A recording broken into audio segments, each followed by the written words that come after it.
Boa noite a todo mundo, né?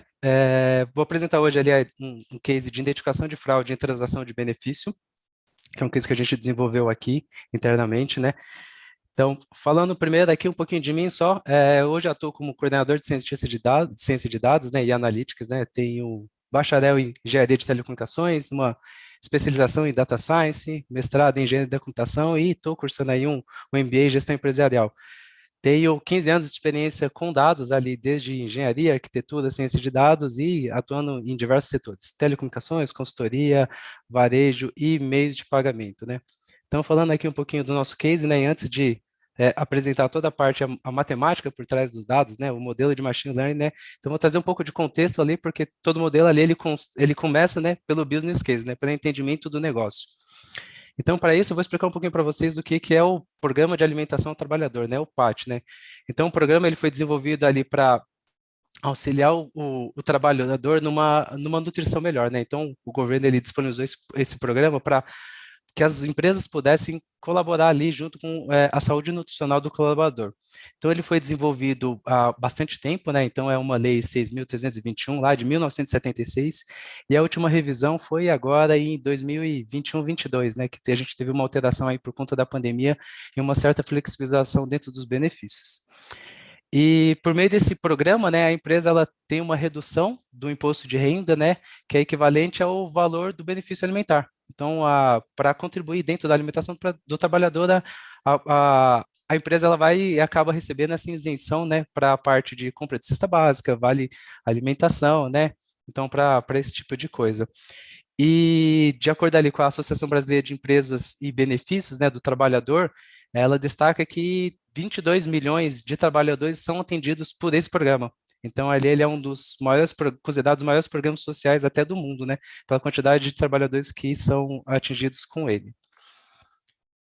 E falando um pouquinho mais aqui sobre o benefício, né, então, o que é a da fraude, né? Apesar de ser um programa que está trabalhando ali junto com para a saúde alimentar dos trabalhadores, 39% desses trabalhadores eles acabam fazendo a venda desse benefício, né? Então essa pesquisa foi pelo SPC Brasil, né?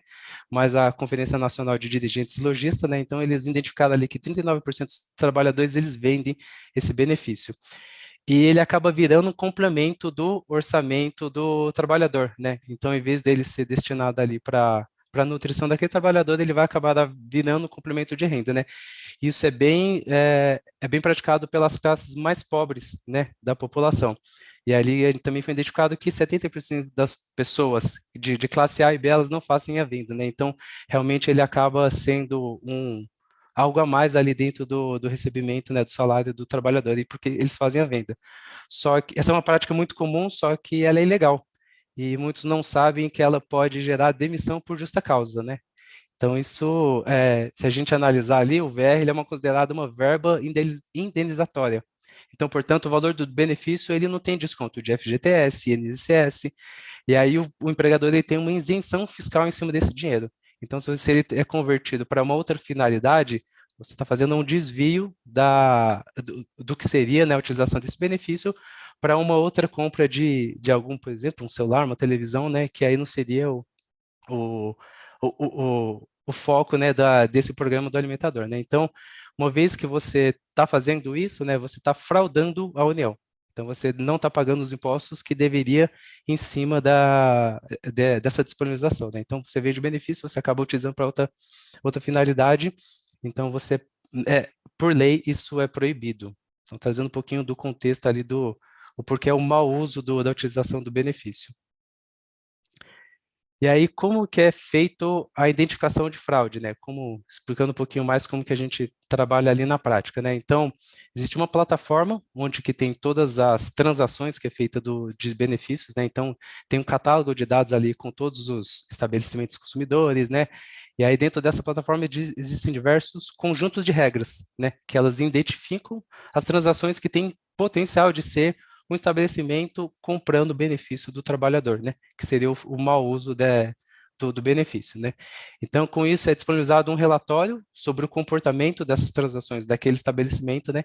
Então, é possível analisar esses desvio de padrão, né, de venda do estabelecimento. Então, por exemplo, uma padaria de bairro ali, onde que a gente tem o volume comum de vendas, né, de comprar pão, leite e alguns acessórios ali por volta de R$ 20, né?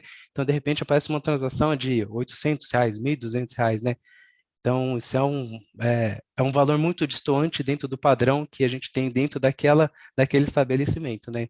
Então, é provavelmente que ele está cometendo alguma fraude, porque dificilmente uma pessoa vai gastar todo esse valor desse tipo de estabelecimento. Se a gente for falar ali de um hipermercado, um supermercado, né? Essas transações onde o ticket médio é um pouco maior, elas são um pouco mais comuns, né? Então, baseado nessas regras, é levantado também o volume de transações, né? E aí a gente consegue constatar se é um mau uso mesmo do benefício, né? E dado essa constatação, a gente faz o descredenciamento desse estabelecimento.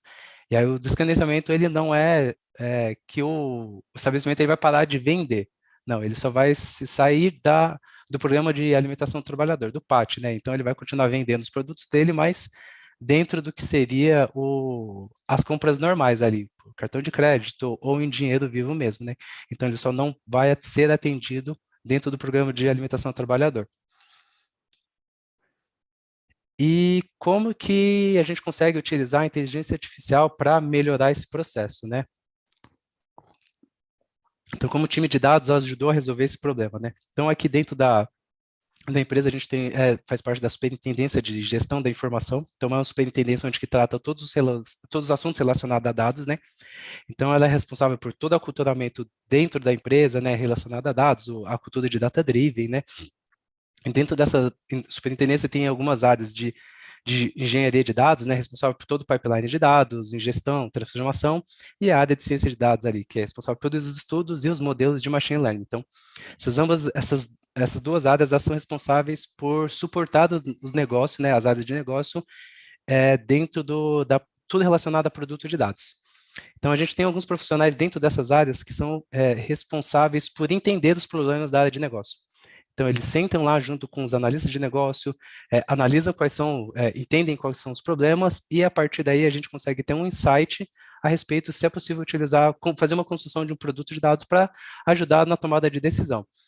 Quando a gente fala de produto de dados, não necessariamente é um modelo de machine learning que vai substituir uma pessoa. Não, muito pelo contrário, a gama de produtos de dados ela é bem grande. Então, ela vai desde um painel, um dashboard ali que para você acompanhar alguns KPIs para fazer a tomada de decisão, ou o modelo mesmo de machine learning que ele vai interagir ali diretamente com o usuário e que vai fazer uma recomendação de promoção, né?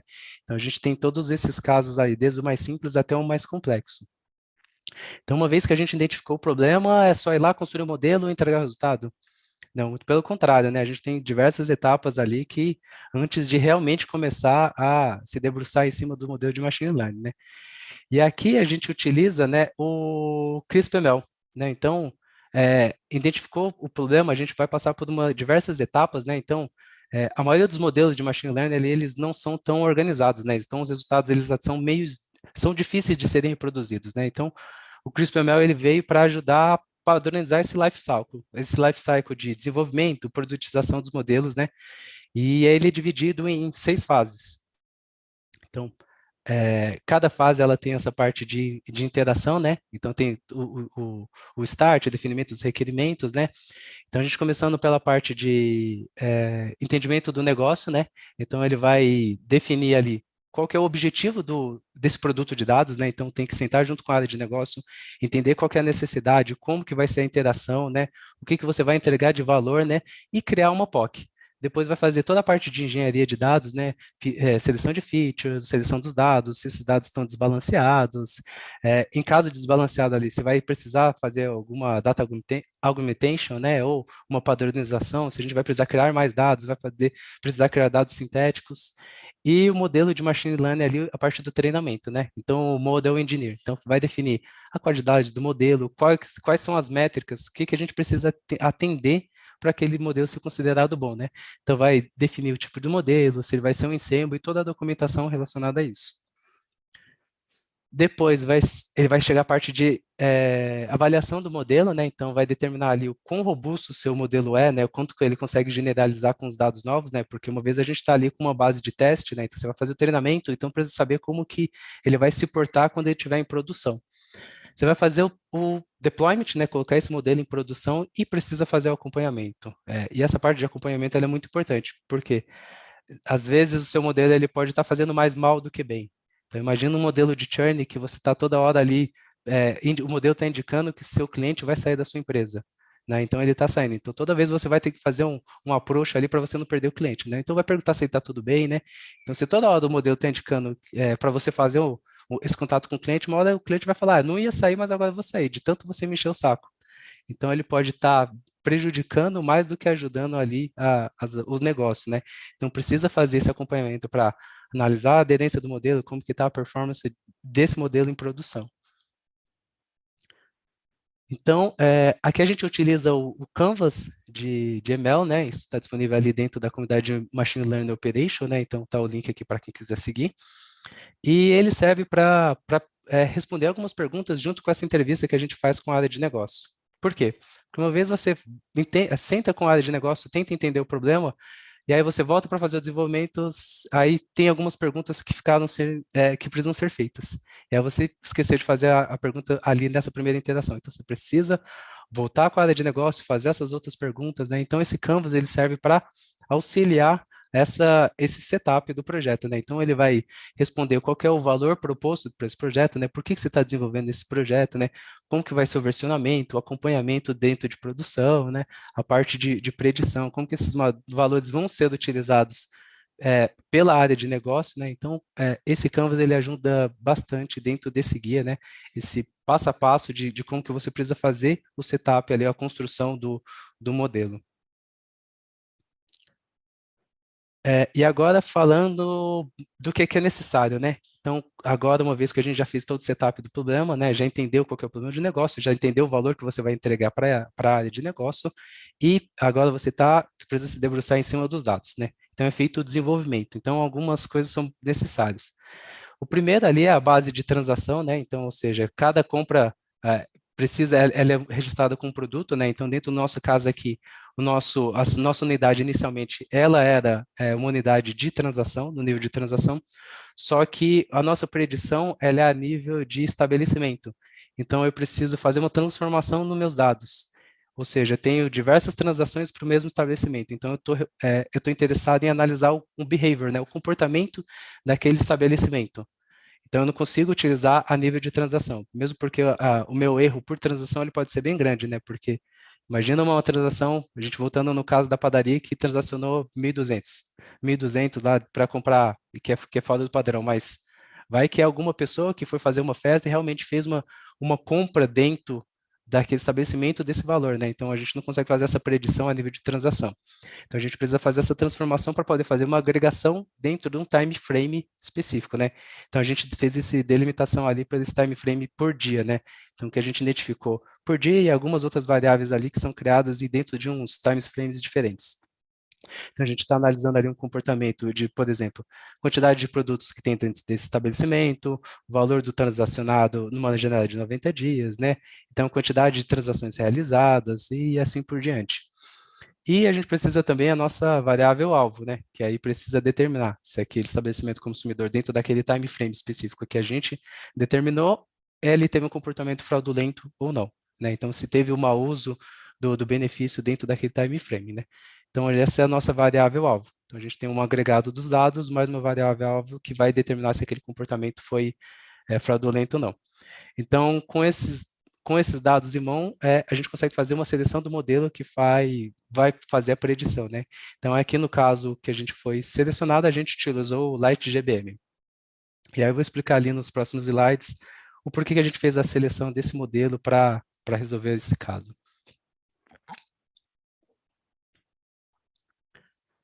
Mas antes para facilitar o entendimento da compreensão fazer a compreensão do LightGBM, né, eu vou explicar o que é uma árvore de decisão.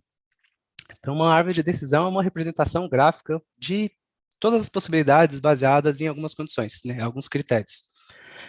Ou seja, então, para cada árvore de decisão é criada para chegar numa decisão ótima. Então, aqui do lado direito a gente tem um exemplo, né, de uma árvore de decisão para tomada de uma decisão se você vai aceitar uma oferta de emprego, né? Então, o recrutador entra em contato com você e fala que tem uma oferta que está muito aderente ao seu perfil. E aí você começa a fazer umas perguntas para ele. Ah, mas o salário é maior do que 1.000? Aí se ele falar não, você vai falar, então eu não aceito. Então a minha decisão é não. Ah, sim. Então ele falou que o salário é maior do que 1.000. Ah, o trabalho é remoto? Hoje em dia todo mundo trabalha remoto, não, quero trabalhar remoto também. Então, se ele falar, não, então, desculpa, eu não vou aceitar a sua oferta. Ah, não, trabalho é remoto. E aí você faz uma outra pergunta. Ah, tem Alelo benefícios? Ah, porque é só para fazer um Java, né? Então, mas é que essa decisão é um pouco mais enviesada, né? Então, ela não é 100% pura. Então, você pode ou não aceitar ali, dado uma probabilidade. Então, dependendo do que você está utilizando, você vai aceitar ou não ali, baseado talvez em alguns outros critérios, né? Então, se é uma árvore de decisão simples, eu coloquei esse último exemplo ali só para a gente tratar um pouquinho ali da pureza de cada folha, né?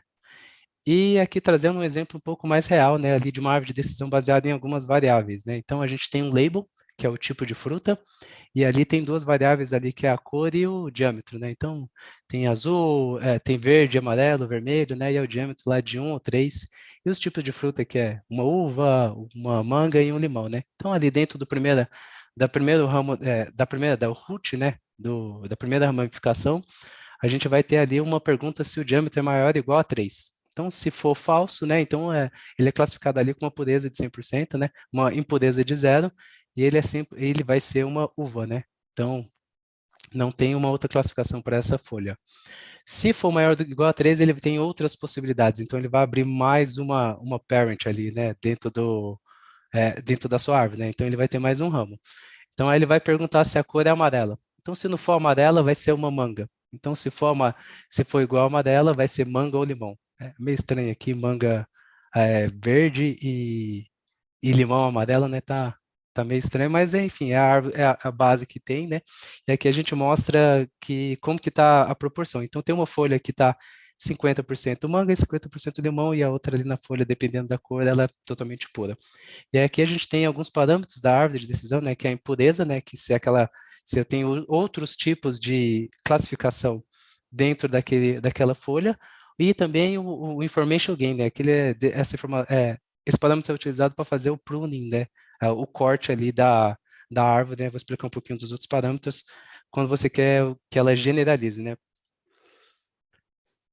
Então, falando de parâmetros importantes dentro da árvore de decisão, né, de um decision tree. Então, você tem o root node, que é aquele nó ali, o principal, onde está a primeira variável que você vai fazer o split da sua árvore, né? Você tem os parents e os childs, então os ramos que vêm depois do root node, né? E você também tem o branch. Branch é como se fosse uma ramificação dentro da sua árvore. Então, é para onde sua árvore está crescendo. Ou você tem o leaf node, né, que é o grau que ele não pode ser mais segregado, então é praticamente o seu resultado. E aí você tem uns outros parâmetros de splitting. Splitting, que é um critério como você vai fazer a divisão da sua árvore, né, como que ela vai crescer. Então você pode fazer baseado em information gain, variance reduction, né, Gini impurity, né, T-square. Então tem alguns parâmetros que mostram como que você vai fazer o crescimento dessa árvore. E a parte de pruning é quando você quer que sua árvore generalize, né? Então, a árvore de decisão, ela costuma ter bastante overfitting, né, dentro dos dados. Por quê? Porque ela vai analisar todas as decisões até a última folha. Então, quando você vai precisar generalizar isso com dados novos, então uma mudança dos seus dados ali em relação ao seu inicial, você já não vai, a sua predição dentro de produção já não vai estar muito legal. Então, você faz um pruning dentro de alguns ramos para poder que ela generalize melhor dentro de dados novos. Então, eu expliquei para vocês aqui como funciona a área de decisão, e aí eu vou falar agora do Light GBM. Então, quando eu falo de Light GBM, eu estou falando de um modelo que é um ensemble. Então, um ensemble é nada mais do que mais de um modelo. É uma composição de vários modelos dentro de um modelo só. E o Light GBM ele faz parte de alguns outros algoritmos também famosos, né, ali de boosting, junto com o ADA Boosting, Gradient Boost e o XGBoost, Boost, né? Então, a maioria dos desafios do Kaggle, eles são vencidos por modelos de ensembles e indianos. Então, se você é indiano e está usando o modelo de ensemble, a probabilidade de você ganhar é bem grande.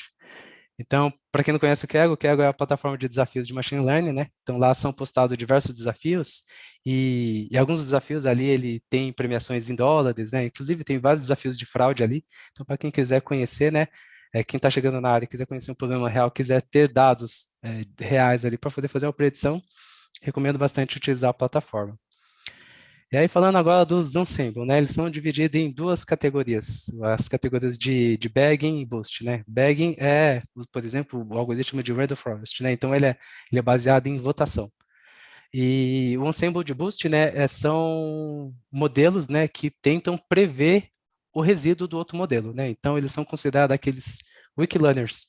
Então, são estimadores fracos que juntos eles conseguem se tornar um estimador robusto. Então, só para a gente ter uma intuição do que é um algoritmo de boosting, né?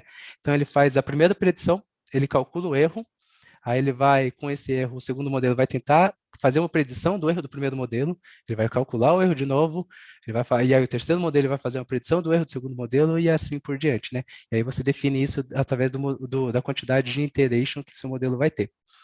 E aí o gradient boosting é quando a métrica do erro é um erro diferencial. Então, ou seja, né, então você pode utilizar um gradiente descendente para calcular os parâmetros do seu modelo. Então, definir o número de splits da árvore, né, por exemplo.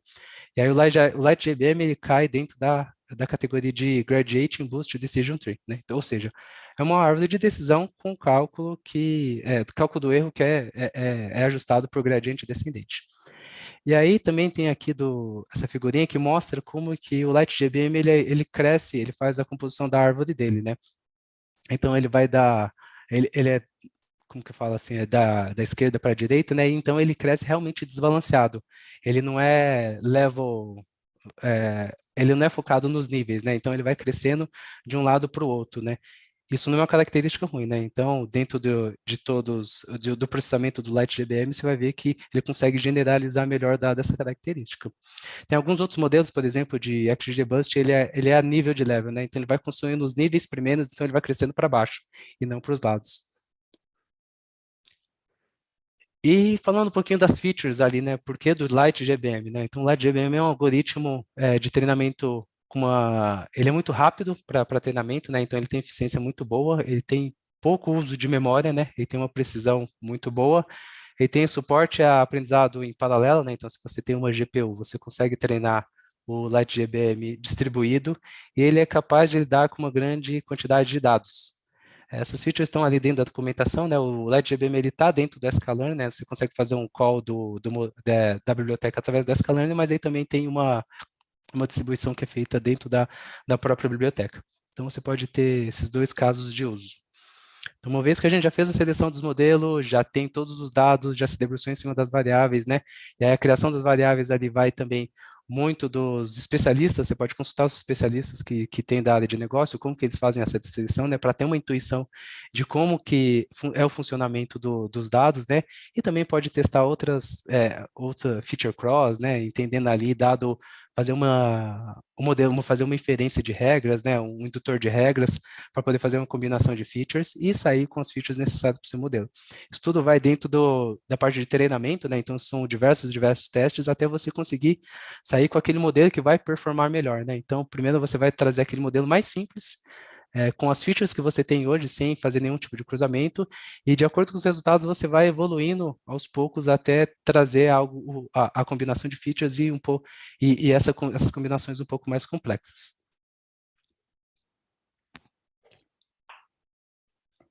Então, uma vez treinado o modelo, né, então a gente já tem os resultados ali dos melhores resultados que você encontrou dentro de toda a sua experimentação. E aqui é o resultado que a gente teve dentro do modelo. Então, essa é a área da curva ROC, né? Então, quando a gente está fazendo de uma classificação binária, a gente não pode olhar ali para a acurácia, né? Porque a gente está falando principalmente de fraude, que é um dado extremamente desbalanceado, né? Então, você tem que analisar ali sobre a sensibilidade e a especificidade do seu modelo, né? O quantos true positive rate e false positive rate seu modelo está performando, né? Então, aqui dentro do nosso exemplo, a gente teve uma área da curva ROC de 91%, que é um resultado muito bom. E depois disso, a gente tem que analisar ali o fator de KS, né? O KS é como que está a predição dentro de cada classe, né? Então, quanto maior a distância de uma classe para outra, quer dizer que seu modelo está fazendo uma boa separação das classes. Mas essa separação ela também não pode ser excessiva, porque senão o seu modelo está enviesado, ele está com overfitting. Então, a gente tem alguns ranges de KS ali, de 30 a 50 é um range bom, e de 50 a 70 é uma classificação ótima, né? Então, aqui a gente teve um KS de 64, então a gente consegue ver ali como que está a distribuição dos scores de cada classificação, né? Então, eu fiz a predição para a classe 0 e para a classe 1, e isso como que está a distribuição dentro dos meus dados. Então, a área vai crescendo ali e dentro do ponto de 0,39 eu vou ter um KS ali de 0,64. Então, se você tem um KS muito baixo, provavelmente seu modelo, a área da curva Hawk do seu modelo também vai ser baixa. Então, o seu modelo não está conseguindo fazer a separação. Então, você vai ter muito trabalho para poder fazer a separação dessas classes, né? Então, talvez você precise até fazer uma seleção de um outro modelo, porque esse modelo que você está usando não está muito adequado. Dentro do nosso estudo, né? Então, o KS de 64, ele é um resultado muito bom. Com esses resultados, a gente ali começa a entender um pouco mais do impacto de cada feature, né? Então, como a gente está falando de Light GBM, então é uma distribuição de várias árvores ali dentro dessa construção que ela vai fazer a predição de um em cima de um outro modelo, né? Então, não consigo fazer a explainability, que chama de explainability, né? A gente não consegue analisar o impacto diretamente através do modelo, né? Então, a gente precisa usar outros métodos para poder calcular esse impacto. E aqui a gente utilizou o Shape Values, né? O Shape Values, então, ele vai calcular o impacto de cada variável dentro de cada variável do modelo, né? Então, por exemplo, as variáveis que tem ali, essas são os top 10, né? Então, quem contribui mais para a predição sendo fraude ou não, né? Então, o vermelhinho é uma predição identificando que foi um behavior de mau uso, né? E o azul é uma feature, é uma variável que ela vai explicar, ela vai contribuir ao contrário, né? Então ela vai ser, o behavior ele está normal. Então esse estabelecimento ele não vai estar sendo classificado como fraude. E aí, trazendo um pouquinho mais dos resultados, essa é a distribuição por faixa de score. Então ali eu tenho como que meus dados estão distribuídos dentro da minha base. Então, por exemplo, de 0 a 1%, eu tenho 64% da minha base com esse score, né, de 0,1%, né? E aí isso vai crescendo ali, vai diminuindo, né, conforme a, as faixas vão subindo, né? Então, aqui é um histograma, né, e ali é a frequência de distribuição dos meus dados. Então, de 0,1, e ali tem uma expectativa de predição do modelo dentro de cada faixa. Então, por exemplo, a primeira faixa, a predição é esperado que nenhuma amostra seja classificada como fraude dentro desse 64%. Isso vai crescendo conforme sobe a faixa. Então, a segunda faixa é esperado que dentro dessa amostra, o modelo identifique 0,1. E dentro da última faixa ali, que seria mais interessante para a gente, né, que é de 1.2, que vai de 0.9 a 1.0, né, dos dados, né, a gente tem uma expectativa de encontrar 12,9% de casos de mau uso, né, então esse é um limiar que a gente utiliza ali para quando a gente vai fazer esse teste, vai analisar em produção como que está esses dados, a gente analisa essa faixa de score, né, então ali é meio que um valor que a gente espera que nosso modelo funcione junto com os dados de produção. E a gente tem um valor aqui de 0,4, que é a nossa referência para a identificação hoje, né? Então, a gente é como se fosse aquele Human Rate Score, né? Então, é como que é feito hoje o trabalho sem modelo de Machine Learning. E aí, dentro disso, a gente encontrou, dentro de uma seleção de uma amostra, que 13,6% foram identificados como mau uso, né? Então, isso é até mais do que a gente estava esperando ali dentro do nosso modelo, que era o 12,9%. E aí, se a gente considerar com a média, isso é 34 vezes em relação à média de 0,4, né? Então, o modelo performou muito melhor ali do que a gente tem, né, do comportamento normal. E trazendo alguns exemplos um pouco mais práticos, assim, para ficar mais palpáveis, né? Esses exemplos são meio que fictícios, né? Porque, dado a confiabilidade, né? Não posso abrir exatamente quais são as regras ou por que foram sendo classificados, mas, por exemplo, como que a gente vai fazer uma segunda classificação uma vez que o modelo já fez uma identificação, né? Então, aqui é um exemplo que não é real, né, mas é um caso que a gente tem, né, então ali tem um Shape Valley de, por exemplo, de identificação, né, como que seria um classificado dessa amostra, e a gente vai faz uma analisada de fachada, né, então a gente vai lá com o endereço e analisa o estabelecimento, e a gente vê que não é um estabelecimento, né, na verdade é uma casa mesmo, então isso já é um indício que pode ser que não é um estabelecimento mesmo, que é uma fraude, né? Aquele estabelecimento que só foi criado para poder fazer a compra de benefício ali para fazer essa votação. E ali a gente também emite um relatório que vai falar sobre o behavior do estabelecimento, né? Então, o porquê que ele foi considerado, o porquê que ele foi identificado. E aí tem a pessoa que vai fazer esse descredenciamento, que ele é manual hoje, né? Vai analisar com essas informações mais a indicação do modelo e vai fazer a tomada de decisão. E essa tomada de decisão, ela não, apesar de ser um mau uso, ela também não pode ser tão automática, Por quê? Porque a gente está falando de estabelecimento. Então, muitas vezes pode ser que, se depender somente do modelo, pode trazer muito prejuízo. Pode ser um estabelecimento de uma família, né? Então, que está dependendo dessa renda, né? Então, a gente precisa se garantir com outras análises para poder não tomar a decisão errada. E aí a gente tem um outro exemplo, né? Então, esse aqui seria com uma fachada que é real, né? Uma fachada realmente de um estabelecimento, mas aí dentro foi encontrado um comportamento que não condiz com o KNAI daquele estabelecimento. Então, por exemplo, uma padaria, a padaria que transacionou lá 1.200, R$ 800, né? Dentro dela, mas fez isso com, sei lá, uma frequência maior, não sei, algum outro padrão que o modelo identificou, e aí a gente traz muito o Chap Values para poder explicar isso e conseguir entregar essa informação para a área de negócio conseguir tomar a decisão. Então, esses foram ali os exemplos que a gente trouxe desde o treinamento do modelo, como que ele performa, como que a gente fez todo esse approach com a área de negócio, a metodologia que a gente utilizou para fazer o setup do projeto, treinamento do modelo, por que a gente fez a escolha do LightGBM, como que estavam os nossos dados, todas as transformações que foram necessárias e como que a gente analisou o resultado ali no final das contas. E a gente chega aqui, então fico aberto para perguntas, se vocês quiserem fazer, fiquem à vontade.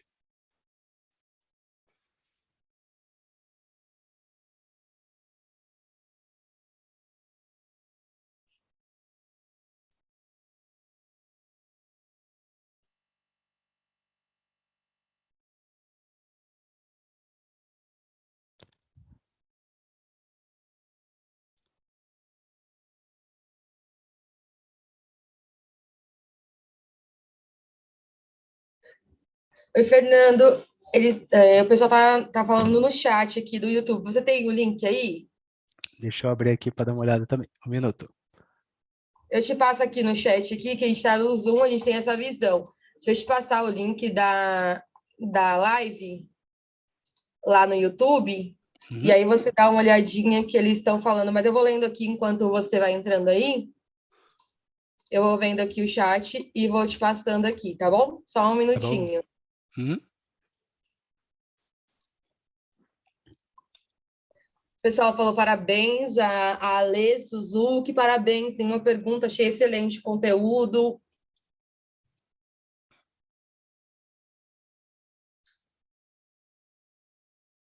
Ótima apresentação, ficou bem claro. Parabéns, Fernando.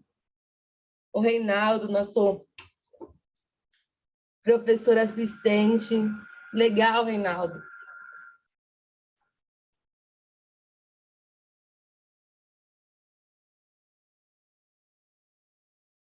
Nós temos um delayzinho, mas deixa eu ver se vai chegando mais perguntas aqui.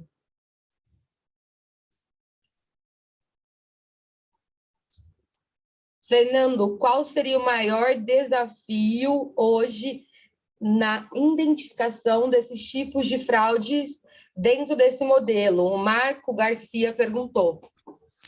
O maior desafio que a gente teve foi ali dentro da seleção das variáveis, né?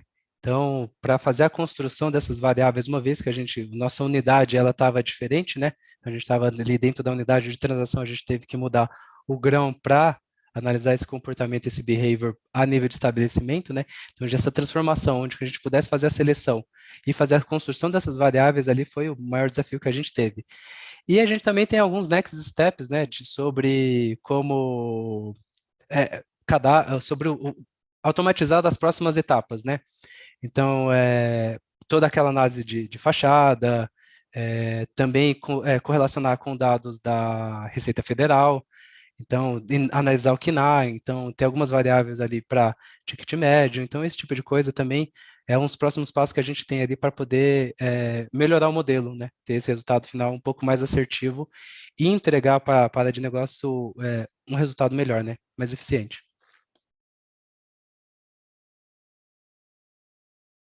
Deixa eu ver se tem mais perguntinhas aqui. Deixa eu.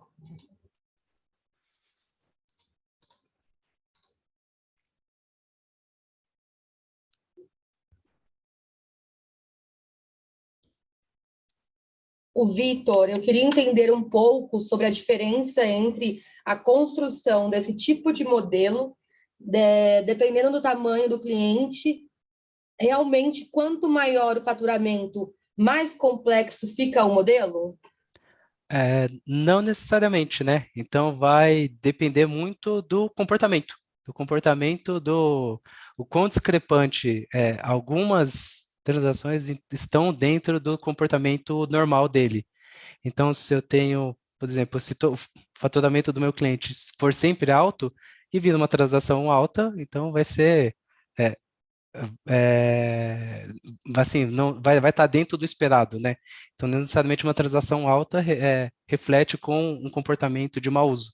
Isso vai depender muito do volume transacionado, enfim, de outras variáveis ali que a gente possa analisar que o modelo vai identificar para como fraude ou não.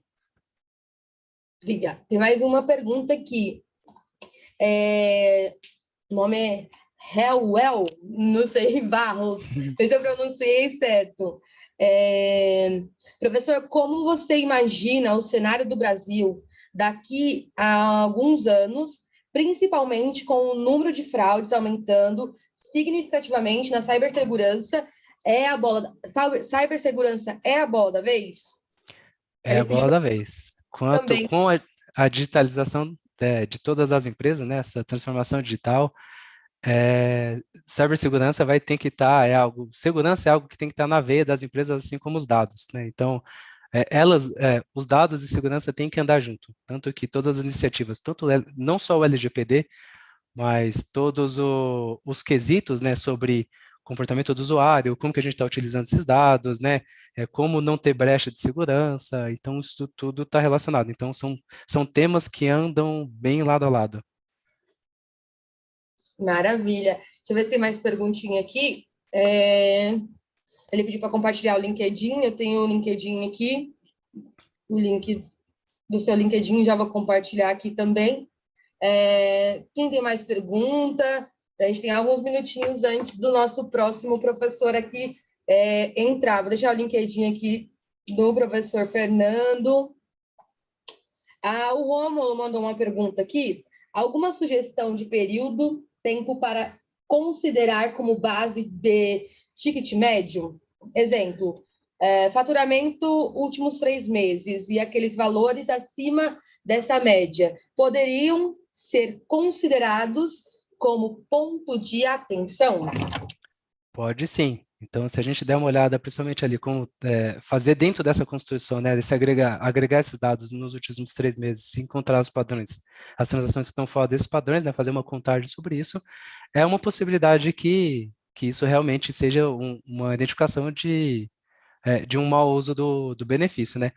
Mas isso a gente tá elaborando algumas situações, né, trazendo algumas variáveis que podem ser utilizadas. O que vai acontecer, o que vai dizer mesmo vai ser a sua interação ali dentro do modelo, né? Os resultados que você vai estar tendo, qual que é o impacto de cada variável, se seu modelo está conseguindo fazer a separação dos dados, né? Então, principalmente aquela métrica do KS, né, que vai ajudar bastante. Então, a partir disso, você vai saber se as suas variáveis, o feature engineering que você está fazendo, né, que você está efetuando, ele está sendo bem feito. Obrigada. Acho que não chegou, mas só elogios agora. Parabéns, ótima apresentação, obrigada. Excelente, Fernando, muito obrigado, parabéns. Pediram no LinkedIn, eu passei.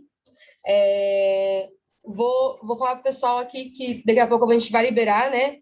Tô colocando o link aí para vocês preencherem nesse forms e poder garantir o certificado dessa primeira palestra aí para vocês, tá?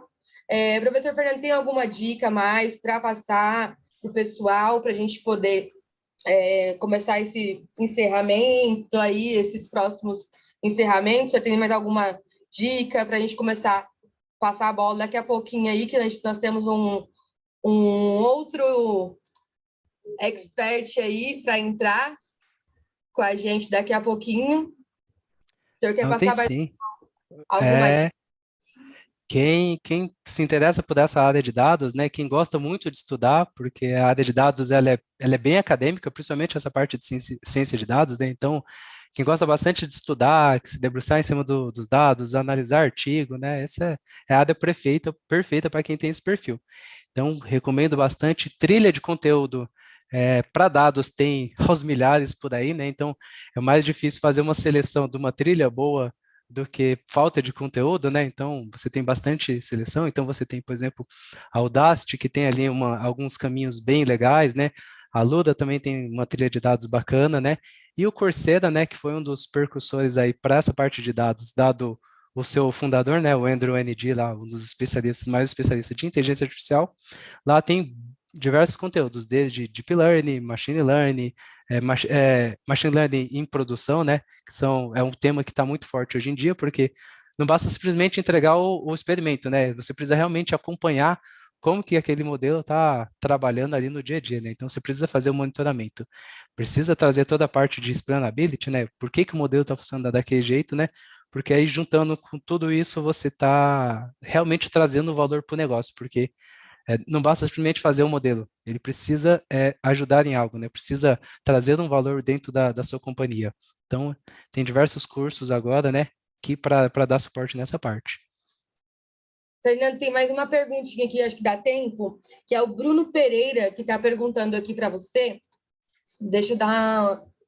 Boa noite, Fernando, tudo bem? Não sei se você falou, mas foi feito algum processo para tratar a classe minoritária, sendo dados de fraude, entendemos que teremos muito mais zero que um. Exatamente. Realmente, dentro de base de fraude, você tem a dificuldade ali dos dados desbalanceados, né? Então, você precisa fazer uma seleção muito boa para você não estar enviesando o seu modelo.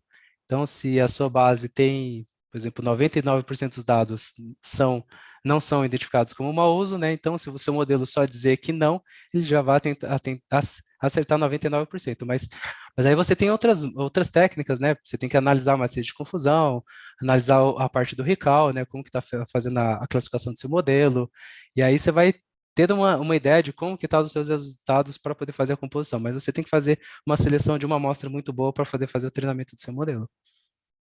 Bacana. Acho que tem mais alguns minutinhos antes do próximo. Tem mais uma perguntinha aqui, ó. Por conta da demanda, hoje é fácil ingressar no universo dos dados, na sua visão? É muito fácil. A gente tem muito conteúdo aí, né, para a parte de dados.